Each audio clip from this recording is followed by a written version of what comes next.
And we go live on Twitch. So today we're going to be doing a little bit of songwriting hangout and getting back into some material that we were working on yesterday. I'm showing you guys the songwriting process and just how I'm going to go through it. So I've got this tune. I was walking around out back, got some ideas, came in here, and if you guys saw the other live streams, we kind of landed on this idea here.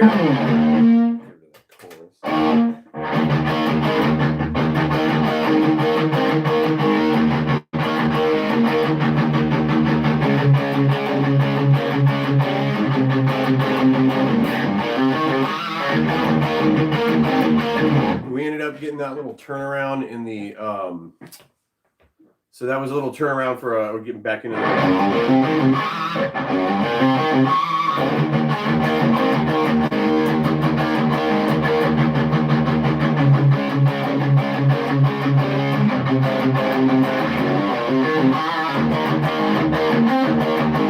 and so what it's kind of moving and morphing into this sort of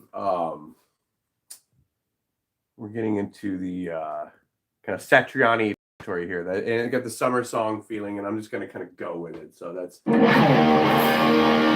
really what's going on here. Now I've got some drums set up, and I have an idea for a solo. So the last thing I did when I was walking around, we'll kind of get into what I have so far, and I'm going to go ahead, and it looks like we're going to be good to go to record this, I think. So fingers crossed. I'm actually going to set up a track here. We're going to go in. What are we in the right channel?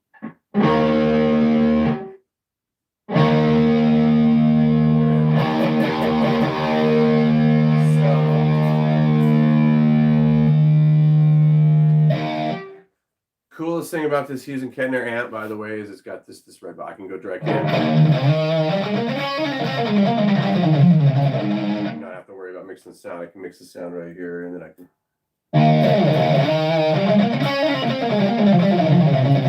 But I know that Twitch is a little sensitive to the sound.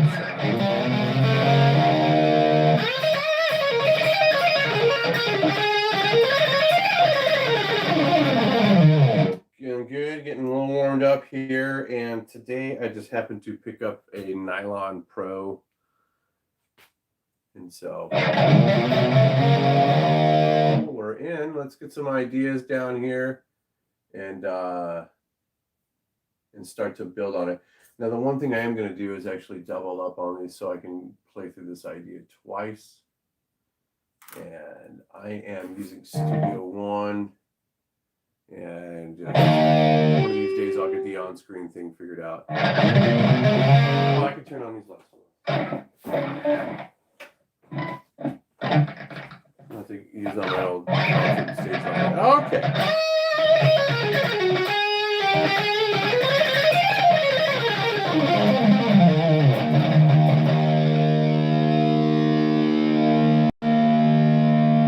I think we're mixed well enough.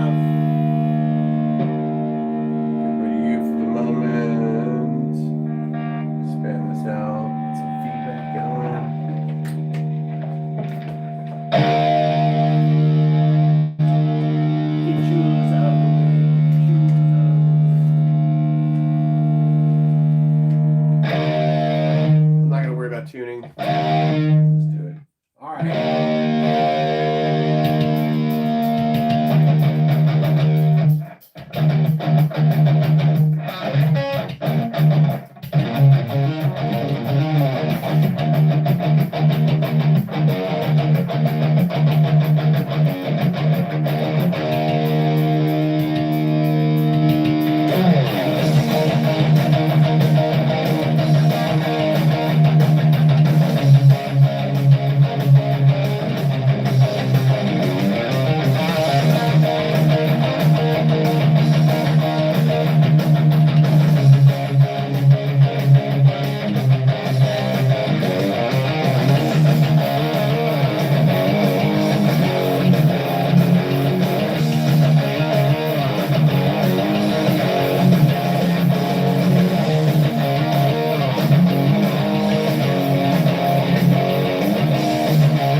is where we're going to stop that little part, and I'm just going to again pull up another little drum track here. So what we got going on, I think you guys get a sense of the tune, how it's starting to play out here, and how it's starting to work.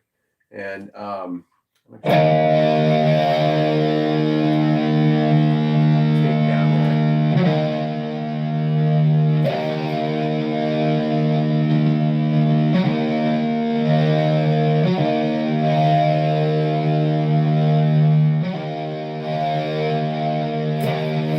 make sure that we're not a little too loud there. So we keep this track. That's really the trick here. And but I want to go through. I'm just going to pick something kind of random here.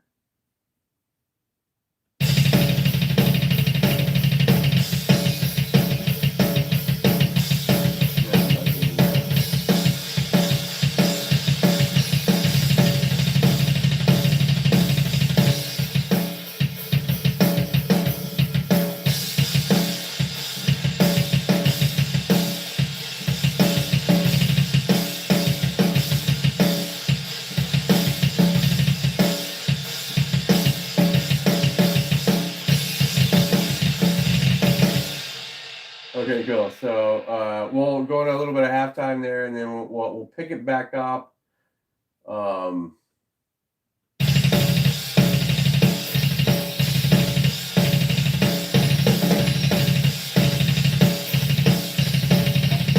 then once that happens, we'll do this. We'll go right back into our maybe we'll do the beginning again, and then we'll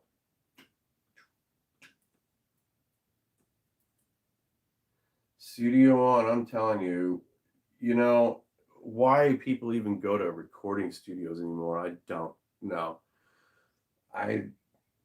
You're looking at like $1,000, $2,000 a song. So think about that. When you see a band, they put out like 6 songs, they probably spent close to 12 grand having all that done. It's crazy to think about.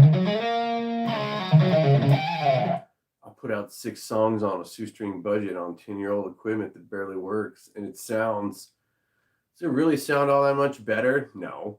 This is about the song. Is it production? You know, I mean, production matters, sure, but that's also a way to overcompensate for total lack of creativity and everything else. Like same thing with arranging. Remember, Schumann went crazy.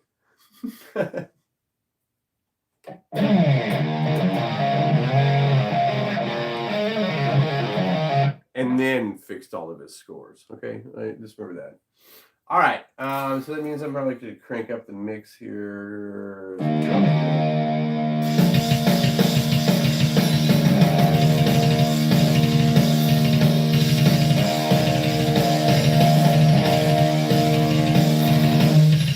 Okay, so I'm going to do all of that again. I'm actually going to. Is there anything cool in this track? Yeah, there was that one turnaround. I hit that nail. So I'll keep that for now. What I'll do is I'll just simply move that track over, and then I'll go back and I'll kind of just do the whole thing again. All right. And here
so you can kind of see that's how it works. So if you've been with me on these songwriting hangs, you can see how I started that riff with this. Just came up with this randomly.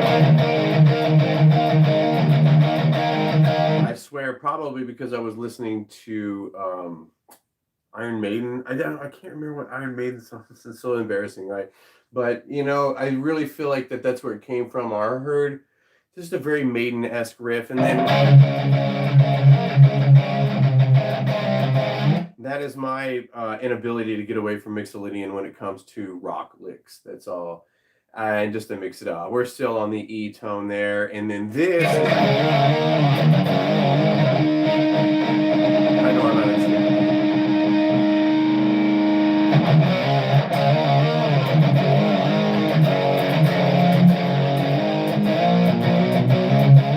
And see, it's a good thing I kept that first time I did that, because I have a really good turnaround on that one.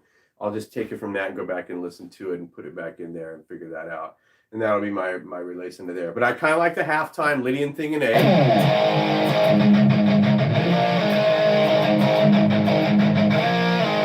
Something very a common thing I do.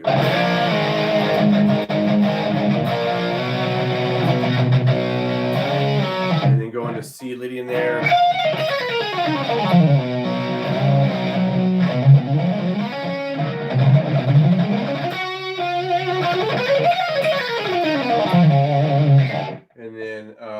And then from there I can do my favorite, one of my favorite harmonic motions is the flat 6, flat 7 into the tonic.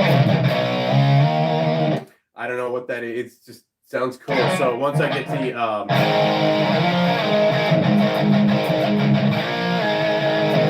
into C.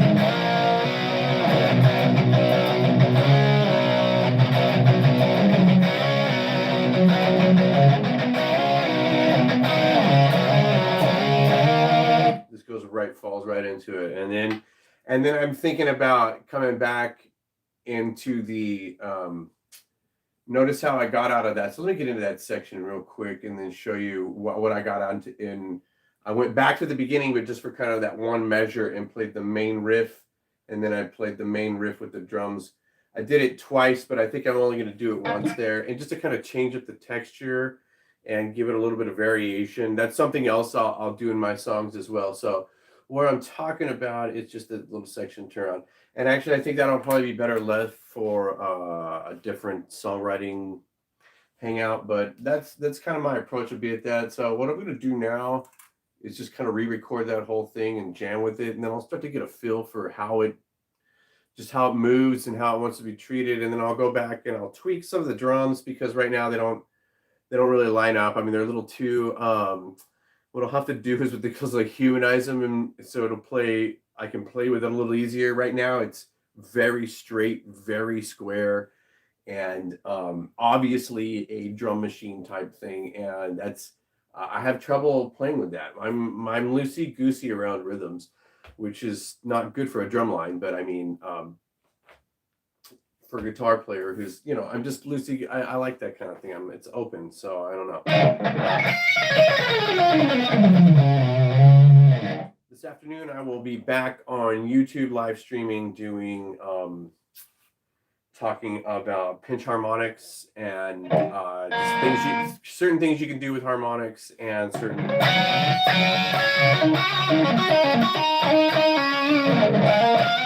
I don't hit any of them.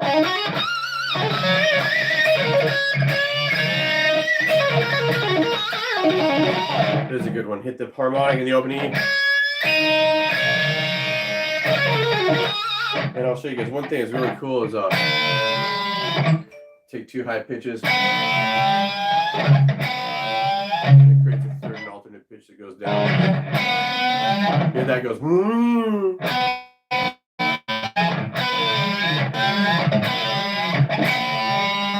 I love that effect.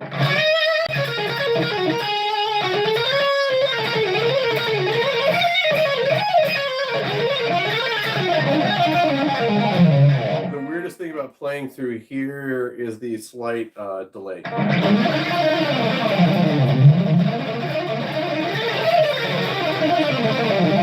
there's a latency, as it were. But all right, let's re-record that one more time, and then I'm going to bail on YouTube, and I'll be back with some.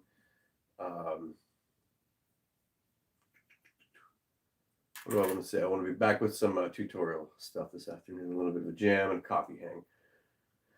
Duplicate track, record here, mute you, go back there, have fun here. Always be excellent to each other there, and party on. Thank you, and you're the best.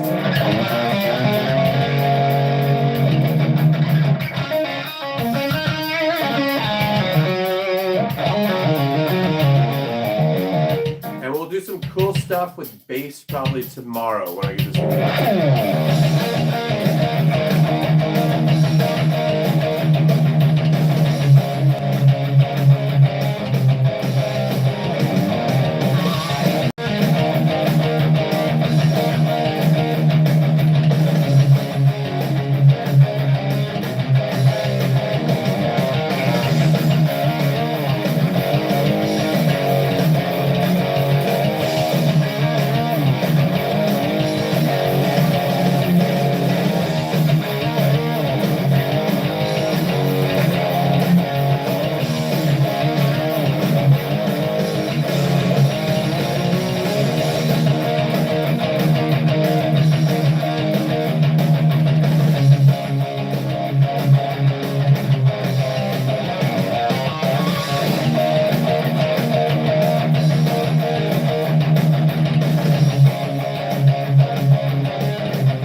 be excellent to each other and party on. I need to give my give the phone back to my wife. Awesome. Everybody have a really wonderful day.